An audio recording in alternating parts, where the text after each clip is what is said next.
Market లో invest చేసి మీ డబ్బులు డబుల్ చేసుకోవాలనుకుంటున్నారా? సుందరరామిరెడ్డి గారి లైవ్ సెమినార్ కి అటెండ్ అవ్వండి.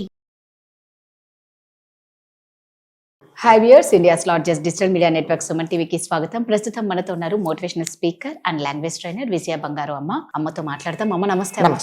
అమ్మ, ఇప్పుడు మ్యారేజ్ బ్యూరోది ఆల్రెడీ బాగా వైరల్ అయిపోతుంది. 30 మంది అమ్మాయిల నగ్న వీడియోలు, అంటే వాళ్ళని అత్యాచారం చేసి అనాలి, మత్తు మందు కలిపి నగ్న వీడియోలు రిలీజ్ చేసేసి వాళ్ళు చూసుకుంటూ బ్లాక్ మెయిల్ చేస్తూ చంపేస్తామంటూ బెదిరింపు కాల్స్ కూడా వస్తున్నాయి. అంటే ఈ 30 మంది అమ్మాయిలు ఎందుకు బలి అయ్యారు, ఎలా బలి అయ్యారు అనేది అర్థం కావటం లేదు.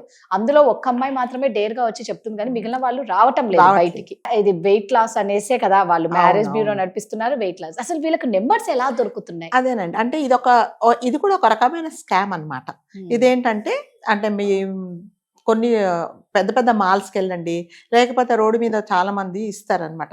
సార్ ఇది తీసుకోండి, దీని మీద మీ టెలిఫోన్ నెంబర్ రాసి ఇవ్వండి, మీకు మేము ఒక లక్కీ డ్రా ఉంటుంది, ఆ డ్రాలో మాకు వస్తే, మీకు లక్కీ డ్రా వస్తే మేము ఇన్ఫార్మ్ చేస్తామని మీ ఒట్టి ఫోన్ నెంబర్ రాయమని చెప్తారు. అది ఎప్పుడు చేయకూడదండి. అంటే చాలా మటుకు కొన్ని మాల్స్లో కూడా పెడతారనమాట. బయట కొంతమంది ఒక పెన్ను పెట్టుకొని రెడీగా, మన దగ్గర పెన్ను రెడీ ఉంటుంది. సో అలాంటి ద్వారా వీళ్ళు ఈ కొన్ని నంబర్స్ కలెక్ట్ చేస్తారు. వేగ్గా ఒక ఎవరైనా అంటారు కదా, ఏదో లక్కీ వస్తుందేమో, లక్కీ డ్రాలో మాకేమన్నా వస్తుందేమో అన్నట్టుగా ఫిల్ చేసి ఇచ్చేస్తారు. వాళ్ళు ఇచ్చేసిన తర్వాత వీళ్ళు ఏం చేస్తారంటే, ఆ నంబర్స్ అన్ని వీళ్ళు కలెక్ట్ చేసుకొని వీళ్ళకి ఫోన్లు చేస్తారనమాట. అమ్మాయిలు ఎవరన్నా తీశారనుకోండి, ఇంకా వాళ్ళని ఈ రకంగా, అంటే ఇది కూడా ఒక రకమైన స్కామ్ అనమాట. వేధించడము, అంటే కొంతమంది ఏంటంటే వీళ్ళకి ఏంటంటే అమ్మాయిలను మోసం చేయడం అనేది ఒక ఎయిమ్ ఉంటుంది కాబట్టి, అంటే వాళ్ళకి ఇష్టం వచ్చినట్టు మాట్లాడడము, అమ్మాయిలు కూడా కొన్ని పరిస్థితులలో వాళ్ళతో స్నేహం చేయడము, వాళ్ళు ఇచ్చిన చనువుతో వీళ్ళు అంటే వద్దన్నా కూడా వీళ్ళ రూమ్లకు వెళ్ళడము, ఆఫీసులకు వెళ్ళడము, ఇది జరుగుతుంటుంది. అంటే కొన్ని పరిస్థితులలో అమ్మాయిలు కూడా వద్దు అంటే వద్దన్నట్టుగానే ఉండాలండి. ఇప్పుడు ఈ విషయంలో జరిగింది ఏంటంటే, ఈ తల్లి కూతురు ఒక రోజు రోడ్డు మీదకి వెళ్తూ ఉంటే ఎవరో వచ్చారు, ఇట్లా మేము మ్యారేజ్ బ్యూరో నడుపుతున్నాము, మేము మ్యారేజెస్ అన్ని ఫిక్స్ చేస్తాము, మీ మదర్ చాలా లావుగా ఉన్నారు, వెయిట్ రిడక్షన్ చేయిస్తాము, మా దగ్గర ట్రీట్మెంట్ ఉంటుందంటే, ఆ అమ్మాయి చెప్పింది, మా అమ్మగారికి ఏం పర్వాలేదండి, మేము ఇలాగే ఉంటాము, తనకు వెయిట్ తగ్గాల్సిన అవసరం లేదు అని చెప్పింది.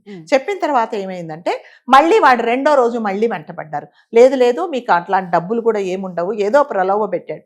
సరే అని చెప్పేసి ఆ అమ్మాయి ఏం చేసిందంటే, మేము ఆలోచిస్తామని చెప్పింది. అలా వాళ్ళ మదర్కి చెప్తే వాళ్ళ మదర్ ఒప్పుకోలేదు, ఏం అవసరం లేదన్నది. తర్వాత ఈ అమ్మాయి నెంబర్ ఉంది కదా, అతను మాట్లాడడం మొదలు పెడితే ఈ అమ్మాయి కూడా షీ కంటిన్యూడ్ అతనితో మాట్లాడడం. ఎక్కడ జరిగిందంటే, నీకు ఎప్పుడైతే వెయిట్ మీ మదర్కు అంటే బరువు తగ్గే ఉద్దేశం లేనప్పుడు అతని ఫోన్ నువ్వు బ్లాక్ చేయాల్సింది, అతనితో నువ్వు ఫ్రెండ్షిప్ కట్ చేసుకోవాల్సింది. సరే, అతను ప్రపోజ్ చేశాడు, కాలక్రమేణా ప్రపోజ్ చేసిన తర్వాత ఇద్దరు ఫ్రెండ్షిప్ చేసుకున్నారు. తర్వాత మాట్లాడడం జరిగింది. సరే, ఒక రోజు ఆఫీస్కి వెళ్తామని ఆఫీస్కి తీసుకెళ్ళిన తర్వాత ఏదో కూల్ డ్రింక్ లో మత్తు మందు కలిపేసి అతడు పడి ఏముందో మీకు తెలిసి ఇక ఏం జరుగుతుందో, అదేం చేశాడంటే ఈ అమ్మాయి వీడియోస్ అన్ని తీసేసి ఆ అమ్మాయిని బ్లాక్ మెయిల్ చేయడం మొదలు పెట్టాడు. ఏంటి నువ్వు నాతో ఇలా ఉన్నావు, నేను చెప్పినట్టు చేస్తే ఇలాగా అని చెప్పేసి చేశాడు. అలా ఈ అమ్మాయితో కాకుండా ఒక ముఠా ఉంది, ఆ ముఠా వాళ్ళందరికీ ఇదే పని అనమాట.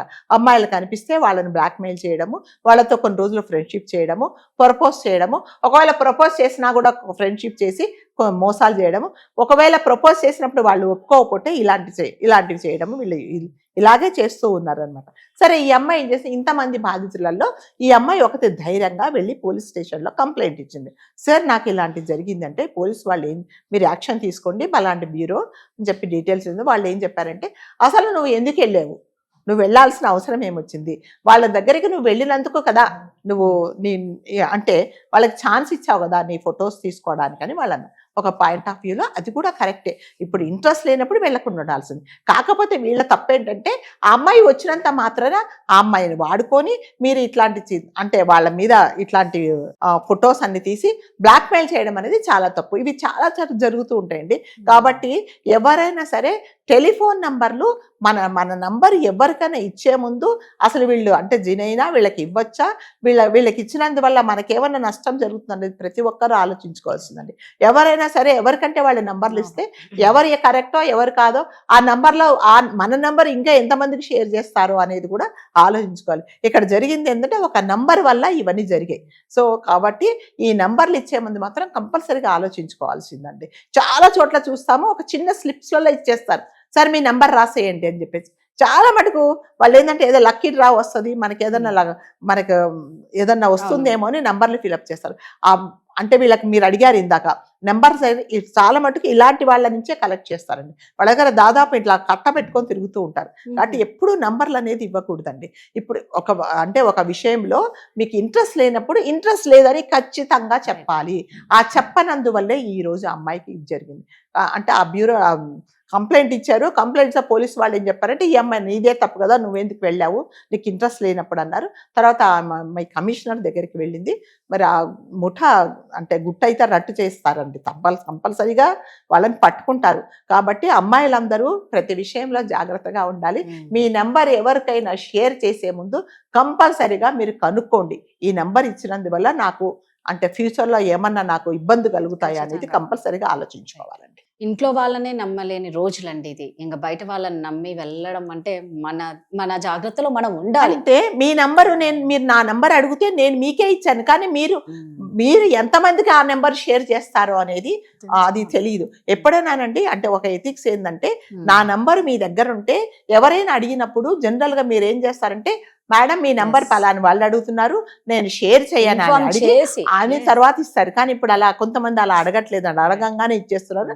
దాని వల్లనే ఎవరైనా ఫోన్ చేస్తే మీరు ఎవరో కూడా నాకు తెలియదు అన్నారు. ఎందుకంటే మనకు తెలియదు. ఇప్పుడు రాజుగారు నా నంబర్ ఫోన్ చేస్తా, మేడం ఈ నంబర్ నేను షేర్ చేస్తున్నానంటే నాకు తెలుస్తుంది, ఓ ఈ ఇచ్చింది నెంబర్.